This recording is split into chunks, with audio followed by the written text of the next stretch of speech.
Benefit وہ امت کے لیے تھا، یعنی مسلمان امت کے لیے تھا، ٹھیک ہے، وہ یہ تھا کہ ایک ایسی عورت کے ذریعے سے یا ایسی ماں کے ذریعے سے، ایسی مدر کے ذریعے سے اس امت تک دین کو ٹرانسفر کیا جانا تھا، گھر کی لائف کے حوالے سے بھی،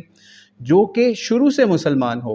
سیدہ عائشہ رضی اللہ تعالیٰ عنہا جو ہیں وہ سمجھ لیجئے پیدائشی مسلمان تھیں، یعنی جب انہوں نے آنکھیں کھولیں یا جب پیدا ہوئیں تو اس وقت اسلام کا آغاز ہو چکا تھا، تو یہ پیدائشی مسلمان تھیں۔ ان سے پہلے جو جن سے نکاح ہوئے نبی علیہ السلام کے، وہ بوڑھی بھی ہو چکی تھی، ان کی عمریں بھی زیادہ تھیں، اور اسی طریقے سے انہوں نے اسلام قبول کیا تھا، لیکن ان کے بچپن سے بڑی ہو رہی تھیں یہ، تو سمجھ لیجئے کہ بچپن سے آگے لڑکپن کہتے ہیں جو مڈل ایج ہوتی ہے اور جوانی،